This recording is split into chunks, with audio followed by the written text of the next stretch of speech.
এনেছো? নিম পাতা খাও, দাঁতে কাটো মা। বাতুসা করো, চলো।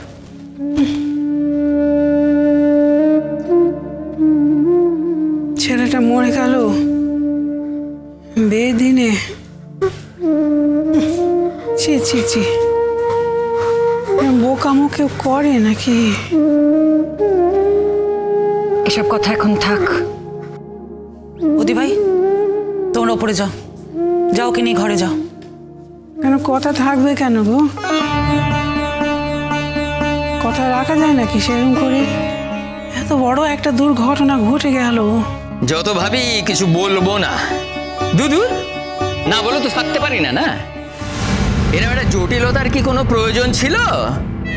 হ্যাঁ সত্যি মা, তোমার বৌমা তার মেয়েকে যে কি শিক্ষায় মানুষ করেছে তা ঈশ্বরই জানেন। এটা ছেলের সঙ্গে ভাব ভালোবাসা করলো, ছেলেটা তাকে ছেড়ে চলে গেল।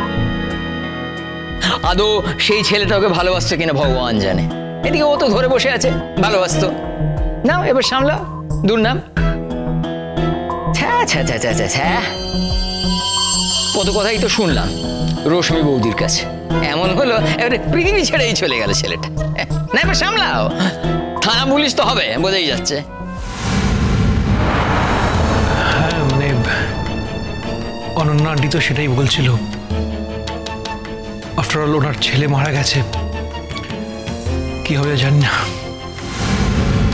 এবার ঠেলা বুঝবে, বুঝবে কত ধানে কত চাল। সবার সামনে সেদিন ছেলেটাকে যেভাবে অপমান করলো, বাবা। অনন্যা আন্টি ওকে মোটেই ছেড়ে কথা বলবে না। সবাই তো বলছে আবার প্লুটো নাকি অনন্যা আন্টিকে কিসব চিঠি লিখে গেছে। ওসব কিচ্ছু না, নতুন কাকু মিঠিকে বাঁচানোর চেষ্টা করছে। তো এসব করে কি আর বাঁচাতে পারবে? মিঠি যদি না বাঁচে তাহলে তুমি খুব খুশি হও, তাই তো বর্ষা? ধরো মিঠিকে পুলিশ ধরে নিয়ে গেল, ওকে অ্যারেস্ট করলো, তাহলে তোমার খুব ভালো লাগবে, এটাই বলতে চাইছো কি? পিসিমণি, আমাদের ভালো লাগার কথা হচ্ছে না, ব্যাপারটা বোঝার চেষ্টা করো। মিঠি যা ঘটিয়েছে মানে ও যা যা করেছে সবই তো আমরা জানি। সে তার ফল কিন্তু আমাদেরও ভোগ করতে হতে পারে। তোমাদের কাউকে ফল ভোগ করতে হবে না তো? তোমাদের কারোর তো ফল ভোগ করার কথাও না।